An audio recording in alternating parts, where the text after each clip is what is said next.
Hey guys, this video is brought to you by the brilliant OneFootball app. There is so much happening around the world of football right now, and it is so difficult to keep a track of everything. Well, OneFootball makes that very easy for you. OneFootball is my personal go-to app whenever I need to look up something about Chelsea, about Premier League, La Liga, Bundesliga, Serie A, Ligue 1. Everything is available out there. Every transfer rumor, information about every player, whatever you need is available on the OneFootball app. Please head into the link given in the description below and download the OneFootball app now. As possibly bleak as this.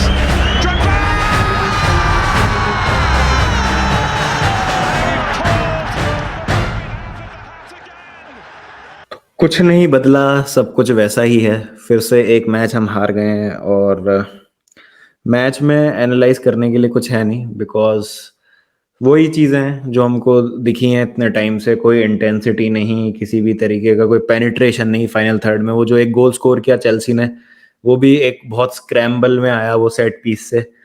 उसके बाद इतनी individual mistakes करी हैं आज players ने। चालोबा का मेरे हिसाब से सबसे खराब गेम आज तक का जो मैंने उनका देखा है। कैपा की गलती थी सेकंड गोल में, फालतू आ गया है। और मैन सिटी के अगेंस्ट भी वो गोल वो बचा सकते थे। तो अगेन इंडिविजुअल मिस्टेक्स हो रही हैं। कुलिबाली अगेन शेकी लगे काफ़ी ज़्यादा। हमारे विंग बैक्स बहुत पुअर हैं डिफेंसिवली। एस्पिलिक्वेटा ब्लॉक नहीं कर पाए, विलियन को क्लोज डाउन नहीं कर पाए। लुइस हॉल ऑफेंसिवली अच्छे हैं, डिफेंसिवली इतने कन्विंसिंग नहीं है। कुकुरेला को जब लाया गया तो उनसे तो बॉल ही कंट्रोल नहीं हो रही थी, फुटबॉल खेलना तो छोड़ दीजिए। जकारिया वॉज अ डिसेंट, मतलब मैं कहूँगा had a decent game, was a bright spot in our team. और कोवाचिच भी थोड़ा लग रहा था कि कुछ करने की कोशिश कर रहे हैं, but dribble dribble dribble dribble कुछ एंड प्रोडक्ट नहीं है उस चीज का। प्रेस रेजिस्टेंट है सारी चीजें, बट कुछ भी नहीं आगे फिर कुछ भी नहीं है। फ्रंट थ्री की बात करूं तो जाओ फिलिक्स को आज डेब्यू मिला उनका, और मेरे हिसाब से वो हमारे बेस्ट प्लेयर थे जब तक वो फील्ड पे थे। लेकिन अगेन इनएक्सपीरियंस, और जिस तरीके का उन्होंने टैकल किया, कोई जरूरत नहीं थी करने की। स्ट्रेट रेड मिल गया उनको, it was a red card. कोई अगर बोल रहा है कि रेड नहीं था तो स्ट्रेट रेड था। कोई कंटेंशियस नहीं है decision, it was a clear and obvious challenge. पूरा स्टड्स अप करके आपने मार दिया, डेंजरस है। और फिर आप 3 मैचेस के लिए अब आप बैन हो जाते हैं, स्ट्रेट रेड आपको मिल गया है। उसके बाद अगर मैं बात करूं, mason mount again absent today. बस वो जैसा मैंने कहा, वो फ्री किक में वो उनका कंट्रीब्यूशन था, और बस इधर उधर भाग रहे थे, ज़्यादा कुछ उनका मुझे दिखा नहीं और कुछ इतना कंट्रीब्यूशन। काय हैवर्ट्स, मेरा अब पेशेंस खत्म हो चुका है। आई थिंक इट्स टाइम कि हम एक हार्ड कॉल लें, हार्ड डिसीजन लें, और काय हैवर्ट्स को बेच दिया जाए समर में। और बहुत लोग मेरे से पूछ रहे थे कि आपकी काय हैवर्ट्स पे क्या राय है, क्या नहीं है। आई थिंक उनका कॉन्फिडेंस खत्म हो चुका है, और अगर उनका कॉन्फिडेंस है भी और वो वापस आ जाएगा, तो हमारे पास इतना टाइम और पेशेंस नहीं है कि हम उस चीज़ का वेट करेंगे कब उनका कॉन्फिडेंस आए और वो फॉर्म हिट करें और फिर हमारे लिए अच्छा परफॉर्म करें। क्योंकि 2-3 बार ऐसा हुआ है आज और पिछले मैचेस में भी हुआ है कि he has a opportunity to pass the ball forward. आराम से वो वर्टिकल पास खेल सकता है। आज माउंट ने एक बहुत अच्छा रन बनाया था, अगर वो सीधा उनको खेल सकते थे तो माउंट 1-on-1 हो जाते गोलकीपर के साथ। लेकिन वो क्या करते हैं, क्योंकि उनमें कॉन्फिडेंस नहीं है या उनमें एबिलिटी नहीं है उतनी, वो बॉल को होल्ड करते हैं, या तो पीछे फेंक देंगे या तो साइड में फेंक देंगे, या फिर उसको लेके साइड लाइन पर आ जाएंगे जहां पर वो बॉडी हो जाएंगे डिफेंडर से, और किसी भी तरीके की वो स्ट्रेंथ नहीं दिखा पाते वहां पे। थोड़े बहुत वही फ्लैशेस दिखते हैं इधर उधर, लेकिन कुछ नहीं है। और ग्रैम पॉटर को मैं ये बोलूंगा कि चालोबा को पूरा मतलब खिलाया आज। बदियाशीले फिर बेंच पे क्यों लेके आए हो बदियाशीले को, जब आपको उनको खिला नहीं रहे हो आप उनको। काय हैवर्ट्स, उनकी खराब परफॉर्मेंस के बावजूद उनको नहीं हटाया गया। ओबामयांग ने क्या इतना खराब कर दिया है कि उनको अब ऐसा सब्स्टिट्यूट भी नहीं ला सकते हो, जब आपको दिख रहा है कि काय हैवर्ट्स से भी कुछ नहीं हो पा रहा है। फिर चुक्वोमेका को मेरे हिसाब से बहुत लेट डाला गया। चुक्वोमेका को तो मेरे हिसाब से स्टार्ट करना चाहिए माउंट के ऊपर। उन्होंने दिखाया है कि वो डिजर्व करते हैं एटलीस्ट स्टार्ट करना। तो ट्रांसफर मार्केट में बात करें तो कोई किसी भी तरीके की अब दिख नहीं रही है। कोई मतलब लिंक नहीं आ रहा है। काइसेडो से फिर लिंक आने लग रहा है, अब पता नहीं उसका क्या होगा क्या नहीं होगा। सिर्फ 17 दिन बचते हैं ट्रांसफर विंडो में। क्या 17 दिन में हम एक राइट बैक और एक मिडफील्डर ला पाएंगे, और क्या उनके आने से भी हमारी चीजें ठीक होंगी?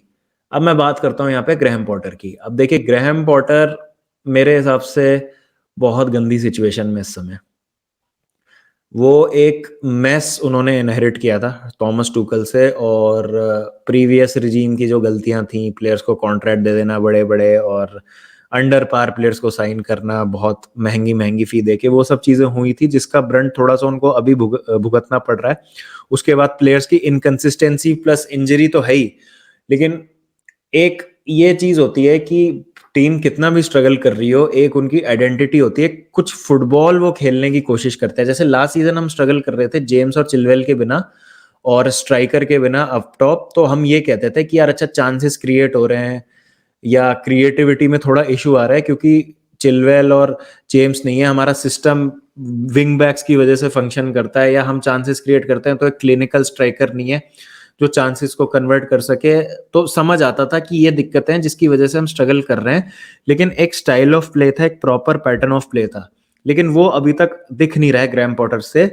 तो मैं अभी ये नहीं बोलूंगा कि पॉटर को सैक कर देना चाहिए, पॉटर आउट है, लेकिन मुझे ये समझ नहीं आ रहा कि हम इससे निकलेंगे कैसे, क्योंकि किसी भी तरीके की कोई प्रोग्रेस नहीं दिख रही है 3-4 मैचेस से। इंजरीज ठीक है, आपकी अंडर परफॉर्मेंस का रीजन हो सकती है, लेकिन वो भी एक लेवल तक की। अगर आप एक टॉप 4 टीम है तो आप टॉप 4 से हल्का सा ही नीचे आ जाएंगे, 5th 6th पे आप हवर करेंगे आपके जो मेन प्लेयर्स हैं उनके एब्सेंस में, जो कि इंजरी से बाहर है। लेकिन आप अपनी एक स्टाइल ऑफ फुटबॉल तो खेलेंगे ना, आपकी एक आइडेंटिटी तो होगी ना कि आप किस तरीके की फुटबॉल खेलते हो, वो कुछ भी नहीं दिख रहा है, वो मिसिंग है।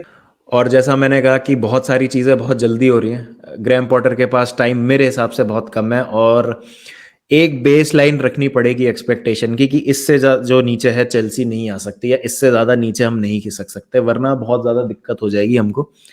और मुझे नहीं लगता कि ग्रैम पॉटर अपना जॉब कैसे रख पाएंगे अगर यही कंटिन्यू रहा तो। क्या ऐसा हो सकता है कि चेल्सी 15-16 आ जाए सीजन में, 11 आ जाए और फिर ग्रैम पॉटर को नेक्स्ट सीजन दिया जाए? मुझे लगता है कि एटलीस्ट प्रोग्रेशन तो दिखे हमको, कि थोड़ा यूरोपा लीग प्लेसेस के लिए तो एटलीस्ट हम चैलेंज करना स्टार्ट करें। वरना अगर इसी तरीके की अगर हम फुटबॉल खेलते रहेंगे तो हम रेलीगेशन जोन में भी आ सकते हैं काफी जल्दी, और बहुत बुरे हालात हैं। समझ नहीं आ रहा है कि इस चीज से कैसे निकलेंगे, और एक प्रॉब्लम हो तो मैं उसका सॉल्यूशन भी बताऊं, बट एक सीरीज ऑफ अनफॉर्चुनेट इवेंट्स हैं और एक पूरा एक तूफान सा आ गया है चेल्सी पे, और ग्रैम पॉटर उसके बीच में अपने आप को फंसा हुआ पा रहे हैं। क्या हमको एक ऐसे मैनेजर की जरूरत थी जो थोड़ी पर्सनैलिटी होती, जिसमें या जो थोड़ा कैरेक्टर दिखाता फील्ड पे? ग्रैम पॉटर से बहुत लोगों को शिकायत है कि बहुत सॉफ्ट है, कुछ दिखता नहीं है उनसे एज सच, और वो अपनी मेंटेलिटी, अपना जो वो कम्युनिकेशन है, जो वो शायद वो उतना इफेक्टिवली वो नहीं पहुंचा पा रहे हैं प्लेयर्स तक जो वो बताना चाह रहे हैं। तो कई सारी चीजें हैं जिनका जवाब हमको वक्त के बाद पता चलेगा, कुछ वक्त के बाद, लेकिन अभी मेरे हिसाब से थोड़ा टाइम देना चाहिए पॉटर को, देखते हैं क्या होता है, क्योंकि अभी उनको उनकी प्रॉपर टीम प्रॉपर साइनिंग्स मिली नहीं है, तो असेस करना भी सही नहीं होगा। लेकिन अगेन एक एक्सपेक्टेशन बेसिक रखनी पड़ेगी, और ये कंटिन्यू नहीं हो सकता, कुछ ना कुछ तो होगा ही। मुझे कुछ समझ नहीं आ रहा क्या होगा। आपकी क्या राय है? Please do let me know in the comment section. आपको क्या लगता है किस तरीके से आगे बढ़ना चाहिए चेल्सी को? I don't think so sacking the manager is a solution. What do you guys think? चलिए फिर मिलते हैं नेक्स्ट वीडियो में। ध्यान रखें जब तक अपना, take care and don't forget to keep the blue flag flying.